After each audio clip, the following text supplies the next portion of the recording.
Hello engineers. तो आज हम करने जा रहे हैं सॉफ्ट स्किल की यूनिट सेकंड के एमसीक्यू काफ़ी इंपॉर्टेंट रहेंगे इस बार के एग्जाम्स में। तो मैं जहाँ तक है पांचों यूनिट्स के कवर कराऊंगा। रिस्पॉन्स अगर अच्छा मिलता है तो और भी सब्जेक्ट्स के करेंगे। अभी तक मैंने फिजिक्स का डाल दिया है, उसका कोई ज़्यादा अच्छा रिस्पॉन्स नहीं आया। अभी मैं सॉफ्ट स्किल का डाल के और ट्राई कर रहा हूँ कि कितना रिस्पॉन्स आता है, उसके आगे देखेंगे फिर। तो ज़्यादा से ज़्यादा रिस्पॉन्स दीजिए वीडियोज़ पे, ज़्यादा से ज़्यादा शेयर कीजिए, सब्सक्राइब कीजिए चैनल को, जिससे कि आगे भी और सब्जेक्ट्स के हम डाल सकें। तो अब हमारे पास क्वेश्चन नंबर 1 है, talk usually in an informal condition और सिचुएशन इज़। तो अगर हम इनफॉर्मल कंडीशन और इनफॉर्मल सिचुएशन में जैसे अपने घर परिवार पे बात करते हैं या रिलेटिव से बात करते हैं तो वो क्या कहलाती है? स्पीच। स्पीच ज़्यादातर हम ऑडियंस को डिलीवर करते हैं, तो ये तो नहीं होगी। कन्वर्सेशन, हाँ कन्वर्सेशन जो हम करते हैं, कन्वर्सेशन किसी भी तरीके की हो सकती है, फॉर्मल इनफॉर्मल। ज़्यादातर इनफॉर्मल होती है हमारे पास जो कन्वर्सेशन होती है, क्योंकि हम ज़्यादातर फैमिली के साथ या रिलेटिव्स के साथ जब बातें करते हैं, फ्रेंड्स के साथ करते हैं, तो उसे कन्वर्सेशन कहते हैं। तो हमारे पास ये क्या होगा इसका? कन्वर्सेशन। बी सही है। अब आते हैं क्वेश्चन नंबर सेकंड पे। क्वेश्चन नंबर सेकंड है, a formal talk that a person does with an audience. एक ऑडियंस के साथ, जैसा कि मैंने पिछले ही उसमें बताया पार्ट में, ऑडियंस के साथ हम करते हैं तो उसको क्या बोलते हैं? Speech. Question number 3, which one of the following is delivered to influence and demands the interest of the audience. इनमें से कौन सी हमारे पास इन्फ्लुएंस करने के लिए ऑडियंस को की जाती है और ऑडियंस का हमारे पास इंटरेस्ट डिमांड करती है? कन्वर्सेशन डिमांड नहीं करती, क्योंकि कन्वर्सेशन ज़्यादातर है बहुत ही कम लोगों के बीच में होती है, ये टू वे प्रोसेस होती है। स्पीच हमारे पास वन वे प्रोसेस होती है और इसमें हमें ऑडियंस को, कोई एक पर्सन होता है वो बहुत ही ह्यूज अमाउंट या थोड़ी ज़्यादा अमाउंट की ऑडियंस को इंटरेक्ट कर रहा होता है, तो हमारे पास ऑडियंस का इंटरेक्शन चाहिए होता है, इंटरेस्ट चाहिए होता है इसमें। तो क्या है इसका? Speech. Question number 4, which of the following is the example of conversation. मैंने ज़्यादातर कम एमसीक्यू में ज़्यादा से ज़्यादा कंटेंट को कवर करने की कोशिश किया, जिससे कि इसके जो पार्ट्स हैं ना, जैसे इसमें ABCD दे रखे हैं, तो इनको भी मैं एक्सप्लेन कर दूंगा, जिससे ज़्यादा से ज़्यादा आपका कवर हो जाए। जैसे विच of the following is the example of conversation, इनमें से कौन कौन सा कन्वर्सेशन का एग्जाम्पल है? Chat and Parle. तो ये हमारे पास होता है डिस्कशन बिटवीन एनिमीज। पार्ले हमारे पास होता है discussion between enemies regarding terms of truce. यानी इसका मतलब ये है कि एनिमीज के बीच में जो, मतलब एक पॉइंट पर हमारे पास दो लोग हैं, उनको किसी पॉइंट पर इंटरेक्ट कर रहे हैं या डिस्कस कर रहे हैं, वो लोग अलग अलग हैं, अपोजिट, दोनों जो है अपोजिट साइड्स में, लेकिन दोनों फिर अब साथ में बैठ के बात करते हैं और किसी एक पॉइंट को फाइनल करते हैं, जिससे कि एक तरीके से इसको बोल सकते हैं हम कि बैठकर किसी चीज़ को फाइनल डिसीजन तक पहुंचना। दो एनिमीज़ हैं, कोई एक काम होना है। एनिमीज़ इन द सेंस ये नहीं कि लड़ाई हो रही है, हो सकता है उस पॉइंट पे भी हो, लेकिन यहाँ पर एनिमीज़ का ज़्यादातर पॉइंट है दोनों बिल्कुल अपोजिट पॉइंट को दर्शाते हैं, मतलब हमारे पास बिल्कुल भी उनकी राय मिलती नहीं है। तो वो दोनों जब बैठते हैं और अपना एक पॉइंट को लाते हैं, उसको बोलते हैं पार्ले। चैट नॉर्मल टेक्स्ट करके जो हम बात करते हैं उसको चैट बोलते हैं। टेटा टेटे ये होता है कॉन्फिडेंशियल और प्राइवेट कन्वर्सेशन। कलीग कलोगे इसकी वो देख लेना आप किस तरीके से प्रोनाउंस करते हैं, क्लियर नहीं हो रहा है। ये हमारे पास दो कंट्रीज़ के जो ऑफिसर्स हैं, जब वो एक दूसरे से कन्वर्सेशन करते हैं तो उसको बोलते हैं कलेगे। यानी ये तीनों ही हमारे पास क्या है? कन्वर्सेशन के टाइप हैं। तो इसका डी ऑप्शन है, ऑल ऑफ दीज, ये सही होगा। अब अगले पे आते हैं क्वेश्चन नंबर 5 पर। क्वेश्चन नंबर 5 है हमारे पास, communication of mother with infant is an example of which conversation. Mother जब इन्फेंट से कन्वर्सेशन करती है तो वो कुछ तरीके की कन्वर्सेशन है। कम्युनियन, डायलॉग्स, डिस्कशन और चैट। कम्युनियन में ज़्यादातर है फीलिंग्स, इसमें वर्ड्स यूज़ नहीं होते, फीलिंग्स पे जो कन्वर्सेशन होती है उसको बोलते हैं कम्युनियन। तो एक इन्फेंट और मदर की जो कन्वर्सेशन होती है उसमें कोई वर्ड्स तो यूज़ होते नहीं है, वो फीलिंग से ही कनेक्ट होती है, तो ये कौन सी होगी? Communion. Question number 6, the process of listening looking for correct and accurate information. Attentive listening, discriminative listening, evaluative listening और क्रिटिकल लिसनिंग।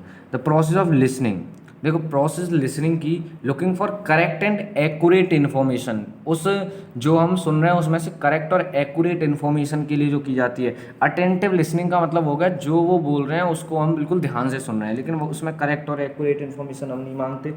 डिस्क्रिमिनेटिव लिसनिंग का मतलब होता है जो हमें चाहिए, जो हमें सुनना है सिर्फ वही सुनेंगे, जो हमारे मतलब की चीज़ है वो सुनी और बाकी छोड़ दी।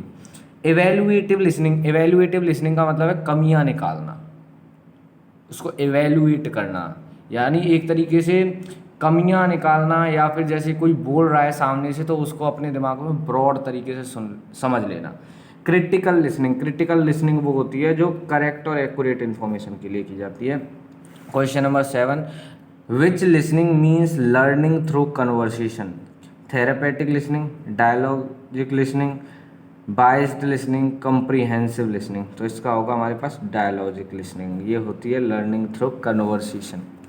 Question number 8, John Stewart Milt Thomas developed dialogic listening, empathetic listening, sympathetic listening, none of the. Stewart और मिल्ट थॉमस ने क्या डेवलप किया था? तो जॉन स्टीवर्ट और मिल्ट थॉमस ने डेवलप की थी डायलॉजिक लिसनिंग।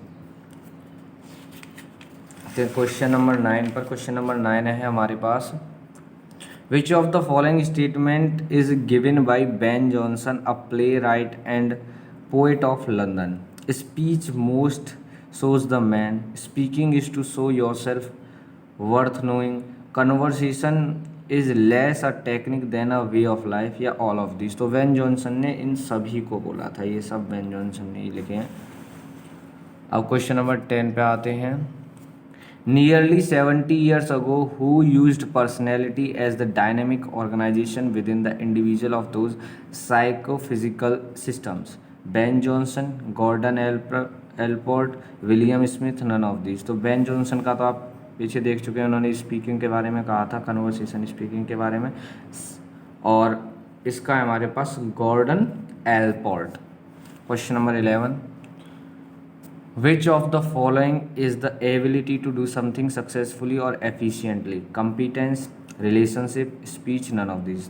तो रिलेशनशिप हमारे पास होती है स्टेट ऑफ बीइंग कनेक्टेड, यानी हम किसी के साथ रिलेशनशिप, जैसे हमारे फैमिली के साथ रिलेशंस होते हैं, तो वो हमारे पास क्या है कि उनसे कनेक्ट रहने की, स्टेट बीइंग कनेक्टेड, उनके साथ एक ऐसी स्टेट जिससे हम उनसे कनेक्ट रहते हैं। स्पीच हमारे पास क्या होता है? स्पीच हम एक कन्वर्सेशन, एक तरीके से जो हम क्या करते हैं, कन्वर्सेशन तो नहीं बोल सकते, लेकिन एक तरीके से हम जब बोलते हैं कन्वर्सेशन 2 वे प्रोसेस होती है, ये सिंगल वे स्पीकिंग प्रोसेस है जो हम एक लार्ज ऑडियंस को देते हैं, उनको इन्फ्लुएंस करते हैं अपने वर्ड से। और ability to do something successfully और एफिशिएंटली वो होता है competence. Question number 11, which of these is having too much similarity at the higher level? Traditional relationship, conscious relationship, transcendent relationship, या नन ऑफ दिस। तो इसका है हमारे पास कॉन्शियस रिलेशनशिप।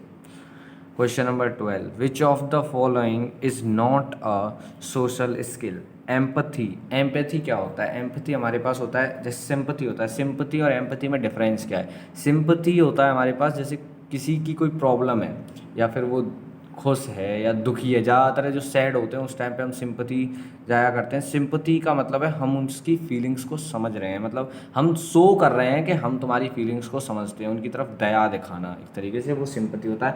एम्पैथी होता है उनकी फीलिंग्स को फील करना, जैसे अगर कोई सैड है तो उसकी सैडनेस को हम फील कर रहे हैं। और सिंपैथी में हम क्या कर रहे थे, वो सैड है तो हम दिखाते हैं उसे कि हाँ हम तुम्हारी फीलिंग्स को फील कर रहे हैं, एक तरीके से दिखाना, उनको सहानुभूति देना, वो तो सिंपैथी हो गया। और उनकी फीलिंग्स को फील करना और फिर एक्ट करना, वो होता है हमारे पास एम्पैथी।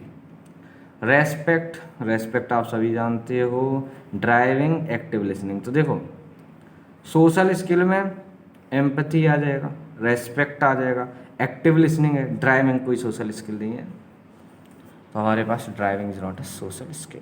क्वेश्चन नंबर, हमारे पास नेक्स्ट क्वेश्चन है क्वेश्चन नंबर 13, वो है which of the following does not mean socialising, इनमें से कौन सा सोशलाइजिंग को नहीं मीनिंग जिसका मतलब सोशलाइजिंग ना है।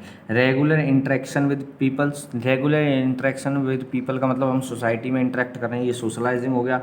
Development of self esteem, self esteem को डेवलप करेंगे तो हम सोशली एक्टिव बन जाएंगे। Preparation of the real world, जो रियल वर्ल्ड है एक इमेजिनरी वर्ल्ड से बाहर आके, जैसा हम सोचते हैं वर्ल्ड ऐसा तो नहीं है, real world is different from our imagination, जैसा हम सोचते हैं वैसा नहीं होता, कुछ ना कुछ डिफरेंस होता है लाइफ में।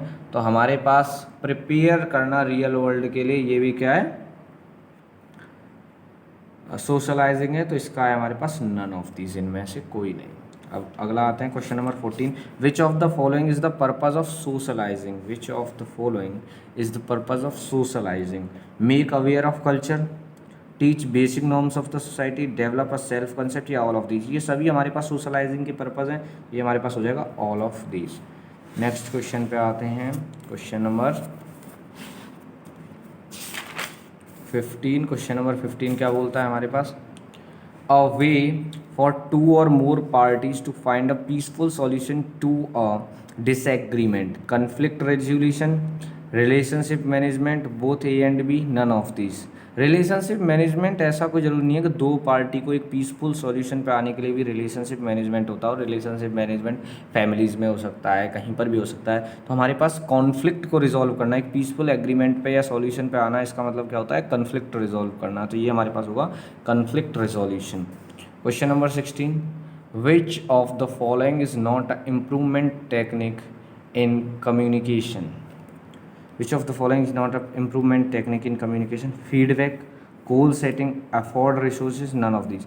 फीडबैक, अगर हम फीडबैक, जैसे अगर मैंने कोई काम किया, कोई एक्टिविटी की, उसके अगर मैं फीडबैक लेता हूँ तो उस फीडबैक्स के थ्रू मैं इंप्रूव करूँगा। गोल सेटिंग, जैसे ही मैं गोल बना लूँगा अपना तो मैं एफर्ट्स अपने इंक्रीज़ कर दूँगा, उससे क्या होगा, मेरी टेक्निक इंप्रूव होगी। अफोर्डिंग रिसोर्सेज, जब मुझे ज़्यादा रिसोर्स मिलेंगे, अफोर्ड कर पाऊँगा ज़्यादा रिसोर्सेज को, तो इसका मतलब क्या है, टेक्निक इंप्रूव होगी।